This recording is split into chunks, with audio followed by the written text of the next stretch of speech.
शिव महापुराण की कथा कहती है, यदि चतुर्थी के दिन सात गांठ वाली दुर्वा 21 ले लो और चतुर्थी के दिन गणेश जी को समर्पित कर दो। पंचमी तिथि को उस दुर्वा को उठाकर दूध में डाल दो और उस दुर्वा को दूध में डालकर उस दूध में उस दुर्वा को मल लो और जिसके सफेद चमड़ी पड़ गई हो, चर्म रोग हो गया हो, उस दूध को उस दुर्वा के साथ, दूध नहीं भी हो तो पंचमी के दिन दुर्वा का लेपन शरीर पर कर लें। आधे घंटे तक करने पर पंचमी को प्रदोष काल में स्नान कर लें। महाराज, आपको चर्म रोग में आराम लग जाएगा, सफेद चमड़ी अपने असली रंग में आना प्रारंभ हो जाएगी। गणेश पुराण दुर्वा का मूल बता।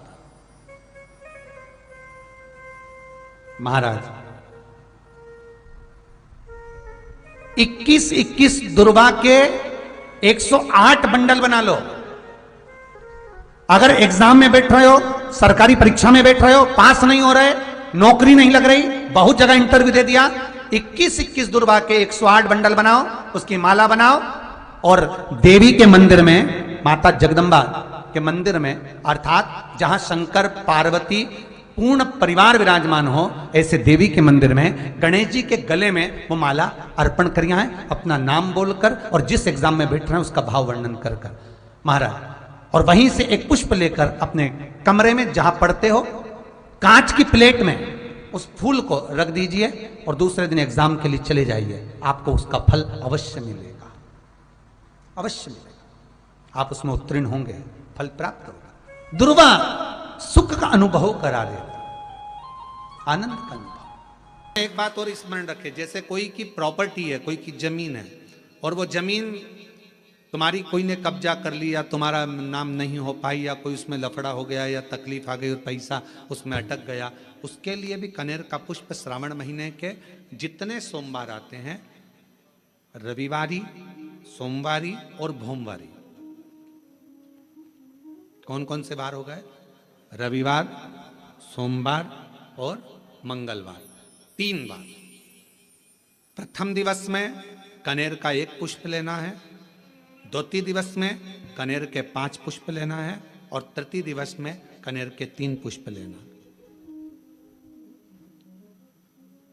बेलपत्र एक साथ में लेकर शिवजी को रविवार के दिन भी समर्पित करें, सोमवार के दिन भी समर्पित करें और मंगलवार को 3 कनेर के पुष्प के साथ बेलपत्र लेकर बाबा को समर्पित करिए। कितना भी अटकी हुई प्रॉपर्टी होगी, कह दिया उसने मैं तेरे नाम प्लाट नहीं कराऊंगा और पैसा लेकर बैठ गया या पैसा नहीं दे रहा है या किसी भी रूप में वो अटका हुआ है, अगर सावन के 4 सोमवार पढ़े या 5 सोमवार पढ़ें, आपने ये प्रत्येक सावन के सोमवार के पहले, फिर से बोलो कौन सा वार?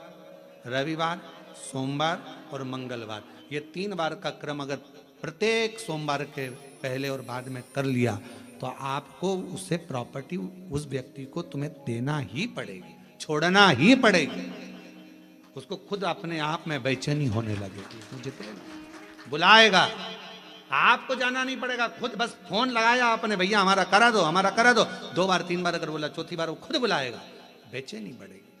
मेरा बाबा उसको खुद खल बुला देता। शिव शिव है, उसको कहते सत्यम शिवम सुंदर, शंकर शंकर,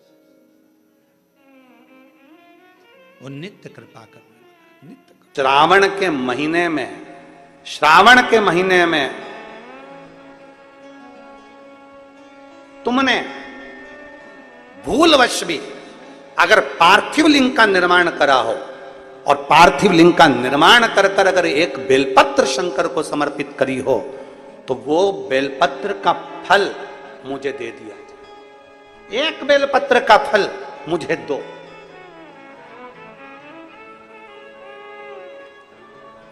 एक बेलपत्र का, हाँ, केवल एक बेलपत्र का फल मुझे दे दीजिए, केवल एक बेलपत्र का फल मुझे प्रदान कर दीजिए, केवल एक बेलपत्र का फल मुझे दे दीजिए। एक बेलपत्र, हाँ। पार्वती जी कहती हैं इस बच्चे के लिए मैंने हजारों वर्ष तक अगर तप करा हो तो वो तप भी तू ले ले, मैं तुझे देने को तैयार हूं।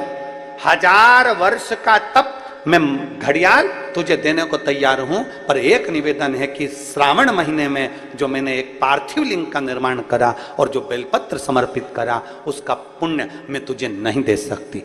1000 वर्ष का पुण्य ले ले, मैं दे दूंगी, पर एक श्रावण के महीने के पार्थिव लिंग के पूजन का एक बेलपत्र का पुण्य नहीं दे सकती। घड़ियाल कहता है, मुझे तुम्हारे हजारों वर्ष का तप नहीं चाहिए, मुझे तो केवल एक श्रावण महीने के पार्थिव लिंग पूजन का एक बेलपत्र का फल चाहिए।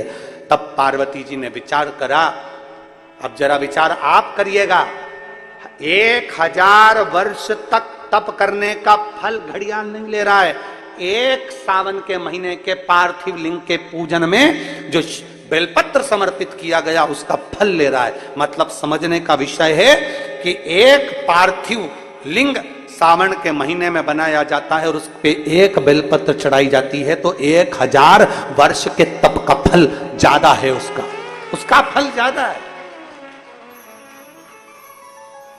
1000 वर्ष से ज्यादा तप के फल से बड़ा फल है पार्थिव शिवलिंग का निर्माण श्रावण महीने में कर एक बेलपत्र समर्पित कर। एक बेलपत्र करी आप लोगों ने? किस किसने पूजन करी? जरा हाथ उठाओ। सभी ने करा है? रखो वापिस। अब जरा विचार करिए कि हजारों वर्ष के पूजन के फल के बराबर एक पार्थिव लिंग के निर्माण को और एक बेलपत्र समर्पित करने का फल प्राप्त हो जाए। एक और शंभु शरणे पड़े मांगू घड़ी रे घड़ी, दुख काटो दया करी ने दर्शन। शंभु शरणे पड़े मांगू घड़ी रे, दुख काटो दया करी ने दर्शन। बोल बम का नारा है,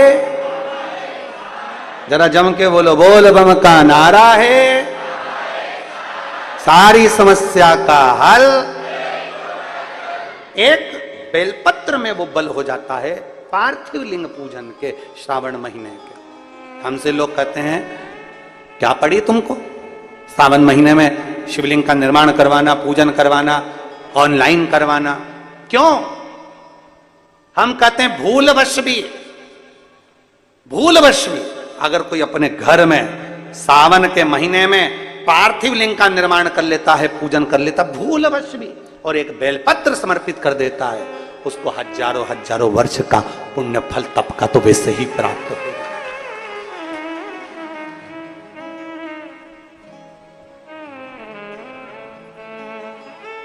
अब इतने कम से कम जिस दिन पार्थिव लिंग का निर्माण का करते हो, आप लोग पूजन करते हो, उतने समय तो कम से कम तुम्हारे विचार तो अच्छे रहते हैं, तुम्हारी बुद्धि तो अच्छी रहती है, तुम्हारा चित्त तो अच्छा रहता है। उतने समय तुम भगवान शंकर की भक्ति तो करते हो।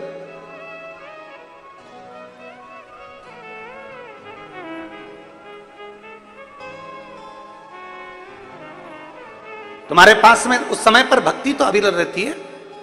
रोज आप अगर शमी के पत्ते को नहीं चढ़ा सकते, महीने में 1 बार या 2 बार शमी का पत्ता शंकर के ऊपर अवश्य समर्पित करना चाहिए।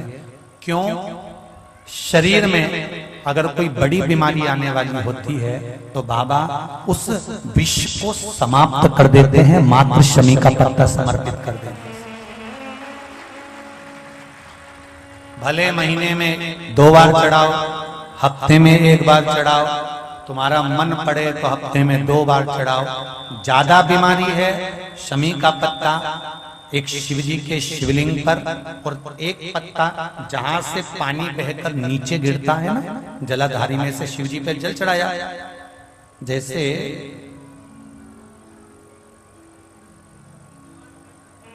ये शिवलिंग, इस पर जल चढ़ाया जाता है, ये पानी बहकर नीचे आता है, तो जहां गिरता है एक पत्ता शिवलिंग के ऊपर और एक पत्ता जहां से जल नीचे गिरता है वहां। अगर ज्यादा बीमारी है और ऐसा लग रहा है कि डॉक्टर कह रहे हैं कि तबीयत ज्यादा खराब हो सकती है, जांचे जाएगी, ये होगा वो होगा, तो एक पत्ता शमी का ऊपर, एक पत्ता जलधारी जो बहकर नीचे आती है पर चढ़ाना। शमी का पत्र रोग मुक्ति के लिए जब चढ़ाया जाता है तो भगवान शंकर का अवधूतेश्वर महादेव का नाम लेकर चढ़ाया जाता है। कौन सा महादेव? जम के बोलो जरा। अवधूतेश्वर महादेव का नाम लेकर चढ़ाया जाता है।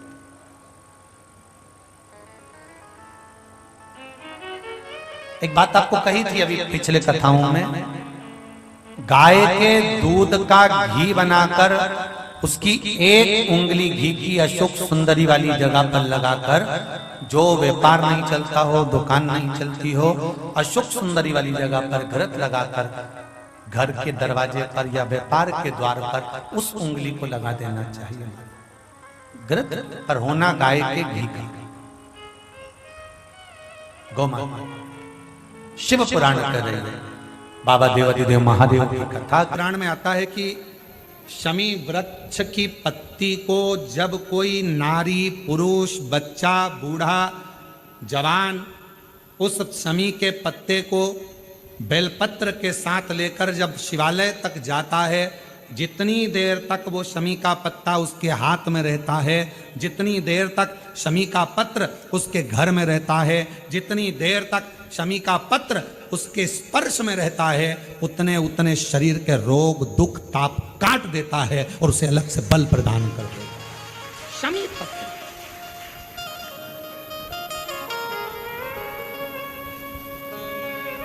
जब व्यक्ति का विल पावर डाउन होता है ना, उसको लगता है ये होगा कि नहीं होगा, होगा कि नहीं होगा, उसको 5 मिनट शमी वृक्ष के नीचे चले जाना चाहिए। 5 मिनट, इससे ज्यादा नहीं। या शमी की पत्ती को रख लेना चाहिए। पहले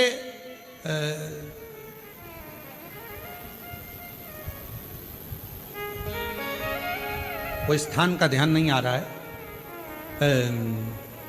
स्मरण में, पहले एक नियम चलता था। आप लोगों के जिंदगी में भी, आपका भी बुढ़ापा आया होगा, आप भी युवान अवस्था में आए होंगे, कभी तो स्कूल गए होंगे, कभी तो पढ़ने गए होंगे।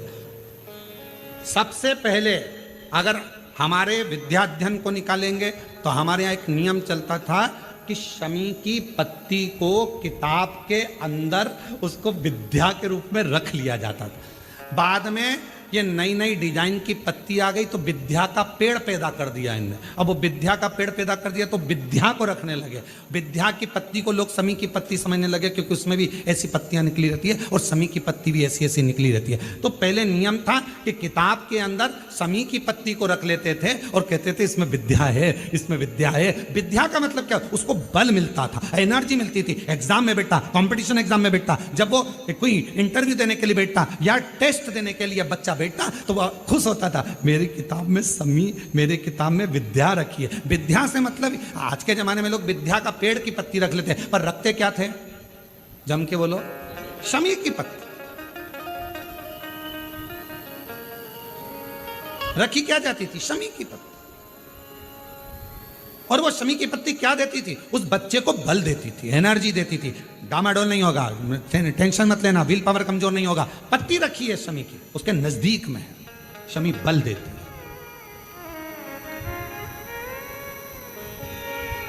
जो ये ऑनलाइन कथा चल रही है, ये शमी मंदार शिव महापुराण की कथा चल रही है, शमी कथा।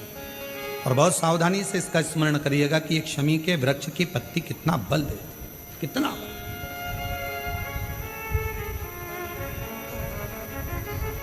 शायद आप लोगों में भी कोई ना कोई तो ऐसा होगा जिसने बचपन में विद्या की पत्ती रखी होगी।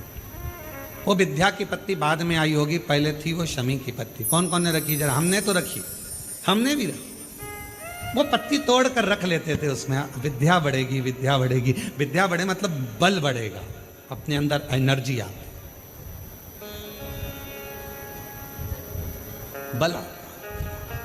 अब उसको लोग, आजकल विद्या की पत्ती अलग से आने लगी तो लोग उसको विद्या की पत्ती तोड़ने लगे, नहीं तो रखते थे वो शमी की।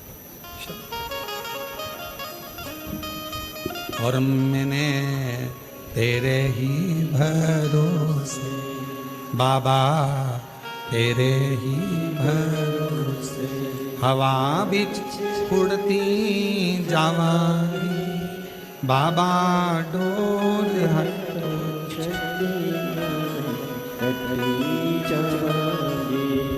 भोले मैं तेरी शंभु मैं तेरी हवा बिच उड़ती जावांगी बाबा, डोर हटो छठी नामे कटरी जावांगी। जैसे शिव का द्वार बेलपत्र, यहाँ शास्त्र कहता है आंवले का वृक्ष, शमी का वृक्ष, पीपल का वृक्ष, बट वृक्ष, ये हमको बल देते हैं। बल जो अधोगति में चले जाते हैं, अचानक जिनके प्राण छूट जाते हैं, उनके लिए ये कथा कर रही है।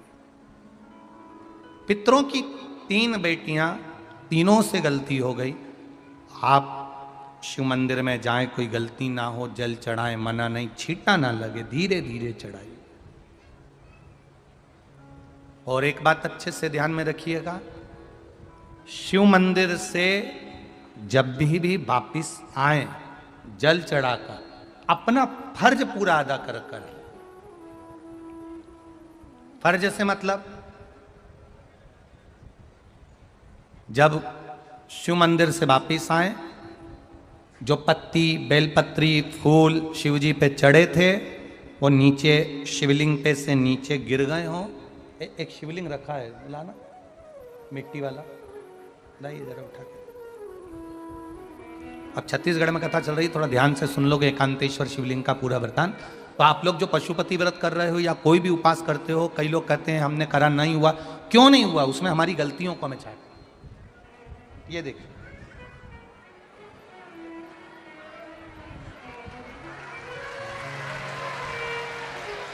अब जैसे ये शिवलिंग रखा है, आपने जल चढ़ाया, अब जल आप यहां से चढ़ा रहे हो तो धीरे धीरे धीरे धीरे चढ़ाएं, जिससे छींटे बाहर ना, यहां तक छींटे रहे ना, जलाधारी तक चलेगा, बाहर ना गिरे। और एक बात का स्मरण रहे, यदि बेलपत्री, फूल, पत्ती, जल चढ़ाने के बाद ये सब अगर नीचे गिर जाए, जलाधारी पर गिर गया या नीचे उतर गया, तुम्हारा पूरा जल चढ़ जाए, तुम्हारे पास में चंदन नहीं है, अबीर नहीं है, गुलाल नहीं है, कुछ भी नहीं हो, तो भी अपने हाथ की 3 उंगलियों से रेखा 3 खींचकर और फिर जो माला आदिक भगवान की रखी थी, उसी से भगवान का वापिस पूरा श्रृंगार कर कर फिर वापिस आइए, भगवान को पूर्ण श्रृंगार।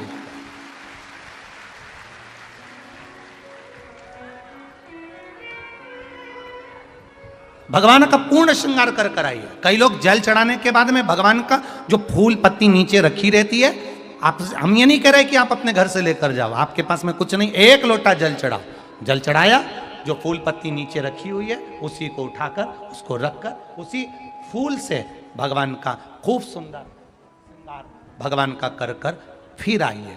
क्यों? शिव का जब हम श्रृंगार कर कर आते हैं, माता पार्वती जी ने देवाधिदेव महादेव का श्रृंगार किया है, आप लोगों के स्मरण में होगा। राम जी ने माता जानकी का श्रृंगार किया है। रामचरित सुनिए कथा, रामायण सुनिए आप लोगों ने, रामायण सुनी होगी, तो उसमें माता बैठी हैं शिला के ऊपर और भगवान राम उनका श्रृंगार कर रहे हैं, एक कौवा आता है, वो चोंच मार कर जाता है, ये सारा वृतांत आप लोगों ने श्रवण किया है। तो राम जी माता सीता का श्रृंगार करते हैं, भगवान कृष्ण राधा जी का श्रृंगार करते हैं। केवल एक देव अधिदेव महादेव की कथा ऐसी है जिसमें पार्वती जी शिव जी का श्रृंगार करती है। शिव का श्रृंगार किस लिए? क्यों? कहा जल चढ़ाने के बाद वहीं पर पड़ी हुई पत्ती से, फूल से, जो चढ़े हुए फूल हैं, चढ़ी हुई पत्ती है, चढ़ा हुआ निर्माल्य है, जो भी शिव जी का है, उसी को धोकर वापिस भगवान का श्रृंगार कर कर आना चाहिए। किस लिए कि हे भोलेनाथ, जब मैं इस संसार सागर से जाऊं, अखंड सुहाग लेकर पूरी श्रृंगार कर कर इस धाम से जाऊं। ऐसी कृपा बना। जो पढ़ाओ, जो पढ़ाओ, चंदन नहीं है, हाथ से चंदन का स्मरण होना चाहिए। नहीं है हमारे पास लगाने को रोली, मौली, चंदन, जो भी आपके पास में, अबीर, गुलाल नहीं, अपने मन का गुलाल लगाइए, अपने मन का हृदय से दिल से रिझाने का प्रयास। ले जा बाबा, ले जा, दिल से चढ़ाइए। और जब भाव से, दिल से आप आनंद के साथ देवाधिदेव महादेव का आप पूजन करो, उसमें गलती ना हो, गलती ना। देखिए, पितरों की 3 बेटियों को श्राप लग गया। श्राप क्या लगा? तुम्हें पृथ्वी पर जाना पड़ेगा, मृत्यु लोक में जाना पड़ेगा, और तुम्हें मृत्यु लोक में जन्म लेना पड़ेगा। मृत्यु लोक में जाना पड़ेगा और तुम्हें जन्म लेना पड़ेगा। अब दुख आ गया। पितरों की बेटियां, इन्होंने पूछा हमारा भी कल्याण हो और पितृलोक में जितने पितर आए उनका भी कल्याण हो। जो अधोगति में, जैसे हमारी गति बिगड़ी है, हम अभी युवान अवस्था में हैं, आपको चोट लगी, आपने हमको श्राप दिया, मान लो कोई अधोगति में प्राण छोड़कर चला जाता है, उसका उद्धार कैसे हो? सनकादि ऋषि से पूछ रही, आप कृपा करो, आप दया।